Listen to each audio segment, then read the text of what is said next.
आज जिस टॉपिक पे हम डिस्कशन करने जा रहे हैं वो ऐसा टॉपिक है जिसने कई स्कूल ऑफ थॉट्स को जन्म दिया। और जो नॉर्मल जो वृत्ति है एक इंसान की, एक मनुष्य की, उसके बारे में ये पूरी चर्चा है आज की। वो है सफरिंग, वो है दुख, कि वाई वी सफ़र। हम जब धम्मपद, एक अगर आपने ग्रंथ का नाम सुना हो, जो कि एक फिलोसॉफिकल स्क्रिप्चर है बुद्धिज़्म की, उसमें जो चौथा स्टैंजा आता है, उसमें कहते हैं बुद्ध की वैर से वैर नहीं कटता है, अवैर से वैर कटता है। और इससे पहले वाले स्टैंजा में वो कहते हैं कि मुझे लूट लिया, मुझे मार दिया, या ऐसी जो कोई जो मनुष्य बात करते हैं उनका वैर नहीं खत्म होता। वैर को कहीं ना कहीं हम सफरिंग से भी कनेक्ट कर सकते हैं। वैसे तो ये दो अलग अलग इमोशंस हैं।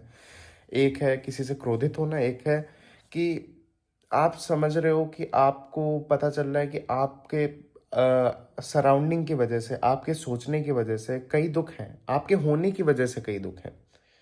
अगर आप एग्जिस्ट कर रहे हो तो आप सफ़र कर रहे हो। जिस दिन एग्जिस्टेंस ख़त्म हो जाएगी उस दिन आप सफ़र करना भी बंद कर दोगे। तो ये जो लाइन मैंने अभी बोली, वो दो कंसेप्ट्स को बताती है। एक तो पहला कंसेप्ट जो है वो है एंटीनेटलिज्म। एंटीनेटलिज्म कहता है कि अगर काश हम पैदा ही ना हुए होते, अगर हम पैदा ही ना हुए होते तो हमें ये जो दुख है, ये जो सफरिंग है, ये मिलती ही ना कभी। एंटीनेटलिज्म इसी पे बेस्ड है पूरा, कि काश हम पैदा ही ना हुए होते। और कहीं ना कहीं अगर हम इस चीज़ पे बहुत अच्छे से विचार करें, कहीं ना कहीं अगर हम इस चीज़ को बहुत अच्छे से देखें, तो हम भी कहीं ना कहीं यही मानेंगे कि काश हम पैदा ही ना हुए होते, तो शायद हम ये जो सफरिंग देख रहे हैं अपने आसपास और जो भी कुछ चल रहा है उससे मतलब हम, जब कुछ एग्जिस्टेंस ही नहीं होती तो मैं एग्जिस्ट कर रहा हूँ तो ये संसार एग्जिस्ट कर रहा है। इंडियन फिलोसफी अद्वैत वेदांत का कहना है, अगर मैं गया तो संसार गया, सब गया। मैं हूँ तो संसार है। तो चूंकि अब बात करना कि एंटी नेटलिज्म के ऊपर, तो इस पे कोई मतलब नहीं है, चूंकि अब तो हमारा जन्म हो चुका है। तो अब हम क्या कर सकते हैं? अब हम किस चीज़ को, आर्थर शोपेनहावर, जो एक समय के one of the leading philosopher रहे हैं वेस्टर्न फिलोसफी के, उनका भी कहीं ना कहीं वो पेसिमिस्टिक फिलोसोफर थे, बहुत डार्क फिलोसोफर थे वो। He was also inspired by Upanishads and you know Buddha. तो जब हम ये भी पढ़ते हैं, आर्थर शोपेनहावर को भी पढ़ते हैं, तो भी कहीं ना कहीं हम देख पाते हैं कि कहीं ना कहीं वो भी ये चीज़ सोचते थे कि काश हमारा जन्म ही ना हुआ होता। अगर हमारा जन्म ही ना हुआ होता तो शायद ये जो हम अपार दुख देख रहे हैं, ये जो अपार हम सफरिंग देख रहे हैं, वो उससे हमें कभी वही ना मिलता। क्योंकि वही मैंने लास्ट टाइम स्टेटमेंट जो बोली, अगर मैं हूँ तो ये संसार है, और संसार की जितनी भी वृत्तियाँ हैं, जो संसार का ये प्रवाह है, ये तब है। अब हम सोचते हैं कि नॉन डुअलिज्म के कंसेप्ट पे जब हम आए, तो हम सफरिंग से कैसे डील कर सकते हैं। एक आम आदमी है जो कि जा रहा है, आ रहा है, उसकी पर्सपेक्टिव से अगर हम देखें कि उसने जन्म लिया, और अद्वैत वेदांत ये भी मानता है कि बच्चा जन्म लेता है तो वो जन्म से ही वो सफ़र करने लगता है। और एक और चीज़ कहते हैं, अपूर्णता जो होती है, वो बच्चे के उसमें होती ही है, बच्चे की वृत्ति में होती है, अहम वृत्ति में होती है, जिसको कहते हैं वेदांत में कहता है अहम वृत्ति में। और जो अपूर्णता है वो बच्चे के जन्म से ही होती है। मतलब इसमें ऐसा कोई सैद्धांतिक बात नहीं, ये तो फैक्ट है। आप सबके सफरिंग की चीज़ें भी अलग अलग होती हैं, लेकिन एक मूल बात सब सब चीज़ों में आती है। जैसे एक मूल अगर सिद्धांत निकाल दे बुद्ध का, क्या है कि डिज़ायर ख़त्म हो जाएगी तो दुख ख़त्म हो जाएगा। लेकिन डिज़ायर ख़त्म कैसे होगी, इस पे ही पूरा वेदांत जो है बेस्ड है। वेदांत कहता है कि दो चीज़ें होती हैं। पहले हमें वेदांत की तरफ से हमको ये समझना पड़ेगा कि ये पूरे जो है ये प्रकृति का प्रवाह है। अगर हम इसमें एक अपनी आई टेंडेंसी को, अहम वृत्ति को लाएंगे, तो ये फैक्ट है कि हम सफ़र करेंगे। अगर मैं कहूँ कि मैं हूँ, अस्तित्व है, तो अस्तित्व का अस्तित्व है, तो ये चीज़ जो है, ये भाव ही सफरिंग का रीज़न है। जिस दिन अस्तित्व हटा, मतलब मेरा नाम मुझसे हटा, उस दिन प्रकृति के एकत्व में मैं समा जाऊंगा, उस दिन जो है मुक्ति हो जाएगी। ये मेटाफिजिकल कोई बात नहीं है, ये फैक्ट है। जिस दिन मैं, और जैसे कहा जाए कि ये मेरा जो जन्म हुआ है, मैं प्रकृति का एक एलिमेंट हूँ, लेकिन मैं कॉन्शियस हूँ, मैं चेतन हूँ। ये भाव कि मैं चेतन हूँ अगर मैं कह रहा हूँ, यानी कि मैं कहीं ना कहीं प्रकृति से डुअलिटी ला रहा हूँ। तो अगर और प्रकृति अपने में एक जड़ चीज़ है, प्रकृति जड़ है। बहुत ब्रॉड वे में आगे चल के सब चीज़ें एक एक हो जाती हैं, लेकिन अभी हम अगर समझने की कोशिश करें तो प्रकृति जो है वो एक जड़ चीज़ है, एक भाव है। और मैं चेतन हूँ, चूँकि मैं चेतन हूँ तो मैं समझता हूँ कि मेरे लिए ये जो प्रकृति है ये कहीं ना कहीं भोग की चीज़ है।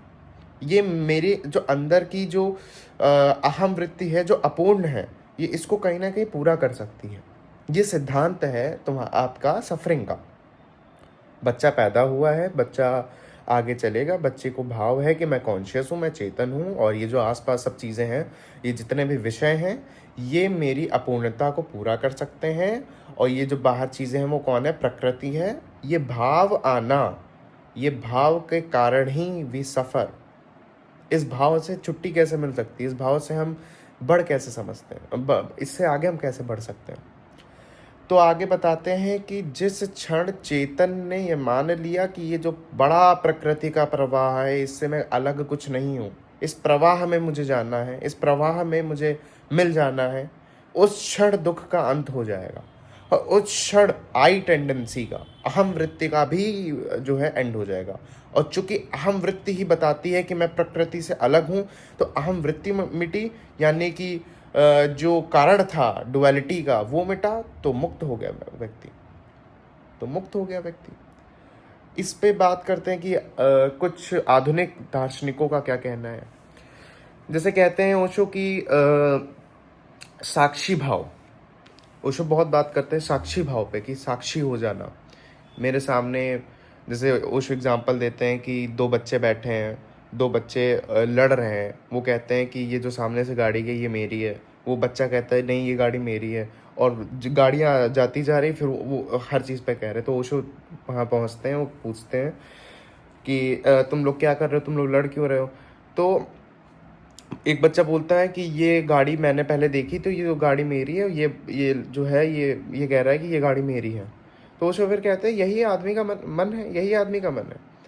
आदमी ये सोचता है कि असल में अगर हम भाव इस चीज़ को देखें कि जितने भी ये लोग कह देते हैं, जो आजकल के सुगौड़ कथावाचक हैं, कह देते हैं कि नहीं मोह माया, हम असल में माया और मोह के कंसेप्ट को समझ ही नहीं पा रहे। कितनी आसानी से आज हमने ये चीज़ सीखी कि क्यों आदमी सफ़र करता है।